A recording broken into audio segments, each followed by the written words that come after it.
I didn't know this was here. I've only just found this. This is one colossal pond, and it's deep. From the bottom part down there, I sort of estimate to the top is about 5 meters, and I don't even know how deep that is in the silt. But I stumbled across this by pure accident.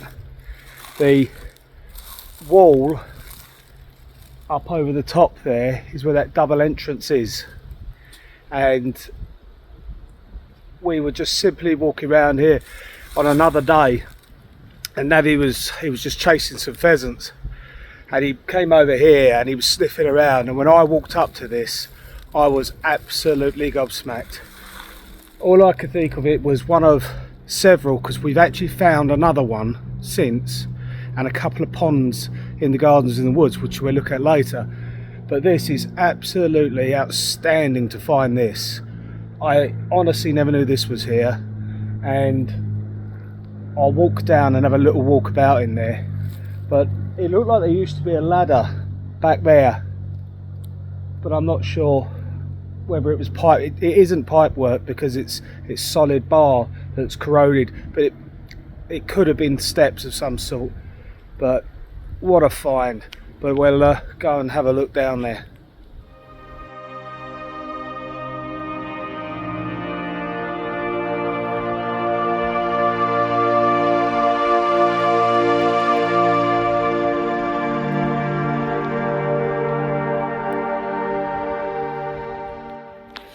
Yeah, and there's more railings, which are exactly the same as the one from the pool house in the woods, and they're all around here forming a line. So I imagine there was a sort of driveway and you were greeted by these wonderful ponds in these gardens. It must have been something to behold.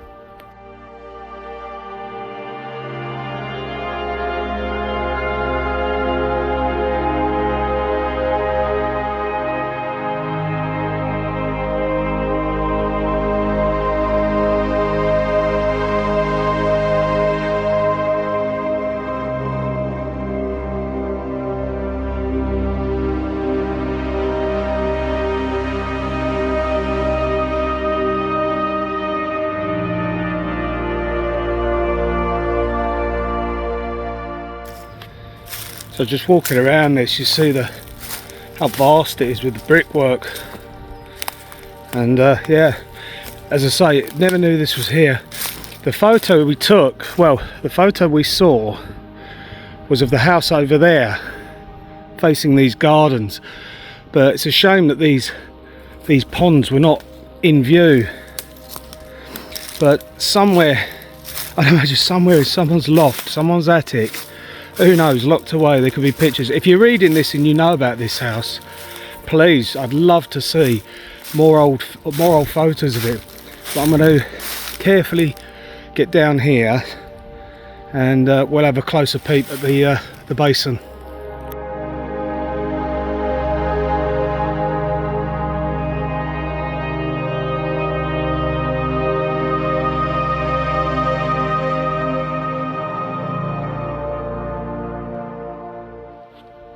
So this inner wall is like an inner tier, and that's how it seems to go. It seems to tear down into this basin here.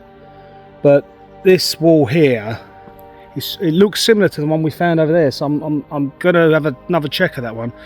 And the reason I'm back here is I'm filming this because the last bit of film, I had the camera settings wrong, and in the editing software it just couldn't cope with it. It was just running at too slow a speed or something, because it was just too much. I don't know what went wrong, but I just did a reset.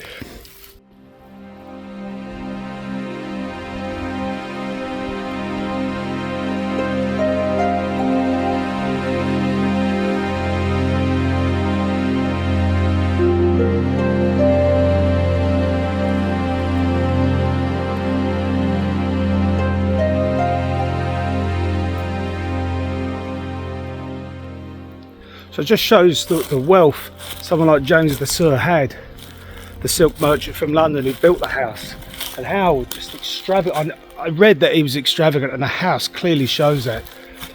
But not just the house, but the grounds as well, because we found so much more than what we, in the first film that we thought was here. Finding what we found before was amazing enough, but to find this, it's just absolutely staggering. And it just shows how the Victorians, they love to show off their wealth. And all this for a man and his wife and his 2 children, his 2 little girls. It's all that lived there, and probably some staff, some maids, butler possibly, you know, whatever. But there would have been obviously a house, servants and things, I guess, because of the size of the house. But it is just amazing how it was here for such a short time and then disappeared. You know, it was built in the late 1800s and then was gone by the by the Second World War, by the 1947. I think I said before that it was pulled down eventually, and that was it. But what this must have looked like, and I don't know if this was a fountain or not, but it looks really deep, and I'm not going to venture down into that because I don't know how deep that is and how silty, and I'm here on my own today, so I'm not going to chance it. There's a lot of glass and rubbish as well, which is a shame, but what a place.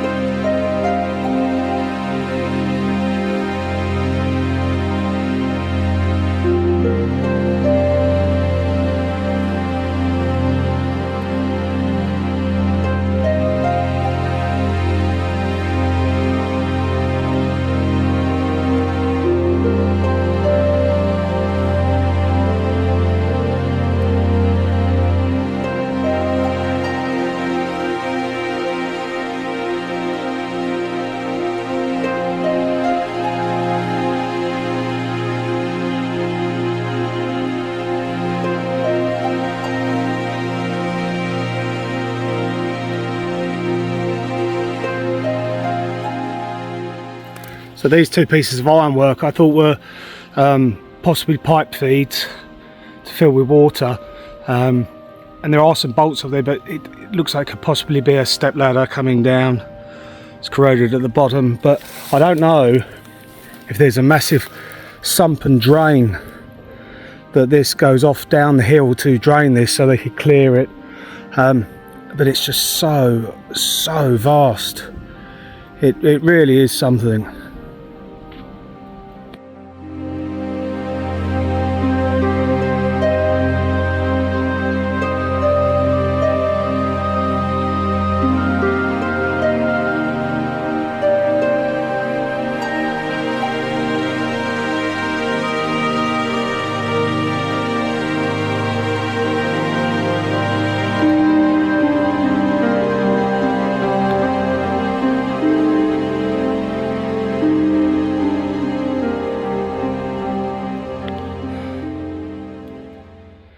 So there's even more of these Victorian railings that clearly run up to where the house would have been.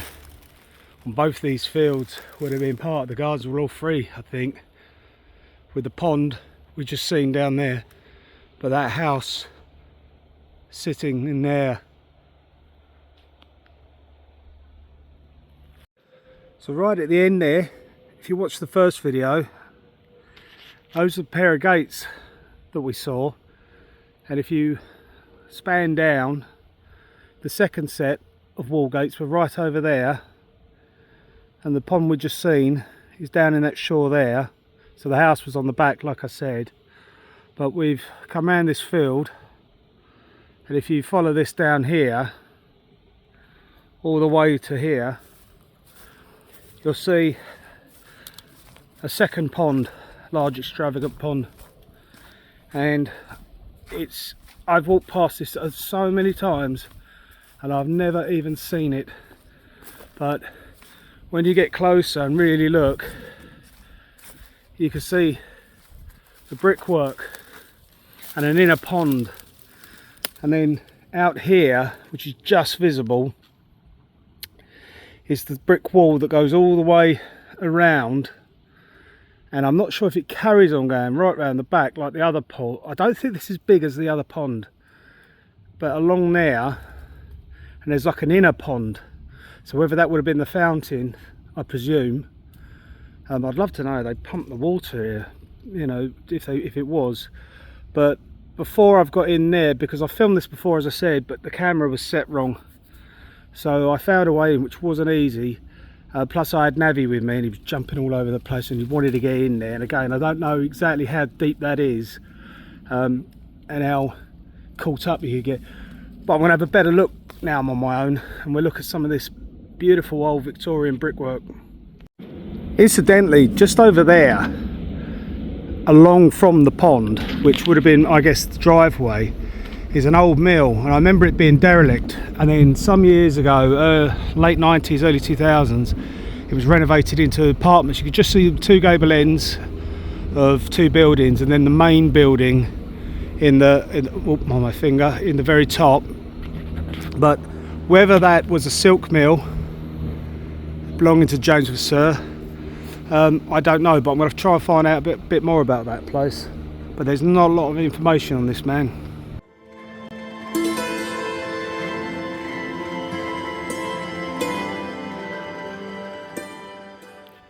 Well, it seems I'm on the other side there now, and it does seem like this is another bowl that goes round. We're just at the back, and that ring wall carries on round, but this big stone brick wall runs round. I'll try and get a better look, but it's definitely a larger than I thought pond, but nowhere near as big as what we've just seen.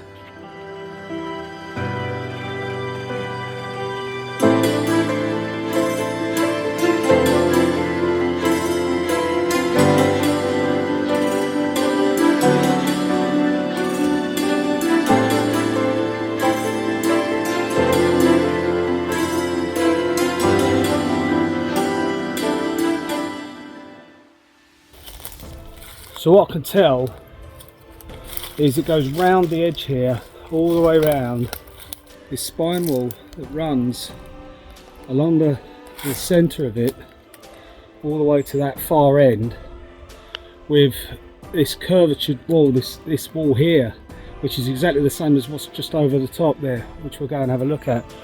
But this was again another beautiful pond, and it must have been really lovely, full of water. I can't see much sign of whether you just walked into it. It doesn't seem to be any brickwork. It doesn't mean to say it's not covered in earth, but it does slope up to the field. Again, it could have been a sort of pond where, you know, it was made to look like a sort of beach flowing into it. I don't know, but it's certainly circular with an inner circle and a spine wall. So this is the spine wall and the outer circular wall running around the perimeter there, and coming across where it's still holding water is where what I'm standing on, the circular wall, the inner circle comes round. But I say it's got this massive, huge, it's about 3 foot, almost 4 foot thick in places, but I think that's more because of the, no, I'd say it's 4 foot thick further at the lower level, wall, retaining wall, to divide these ponds up. Why, I don't know.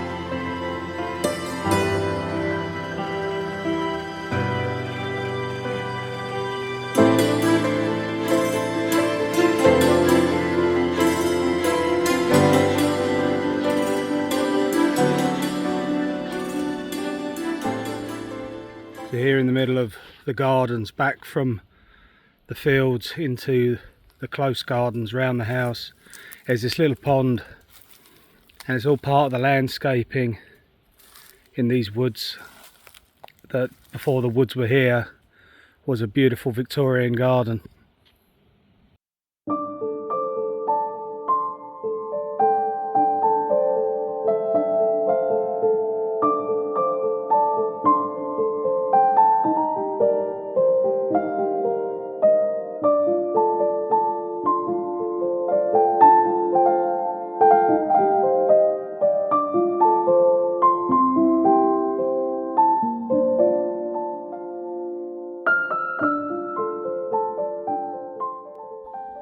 So what amazes me about this, and it's really haunting, when you look at these plants that are in here and the redwoods and things, what really brings it and makes it more personal is that once upon a time there were probably two little girls that had the time of their lives playing in here hide and seek, maybe with some of the serving staff, and the wonderful times they must have had, even though it's a very mysterious story and of how this all came about, how James Vavasseur built this.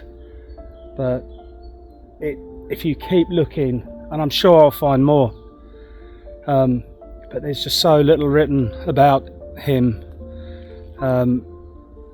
depending on where you look, you know, but just online for what I could find for these short films. But I'd love to find out more about the mill further down.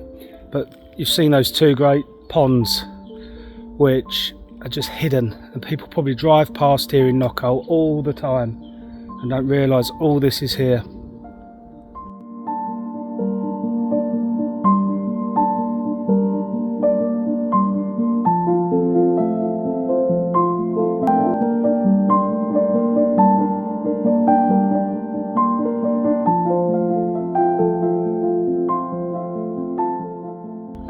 Well, that's it for now.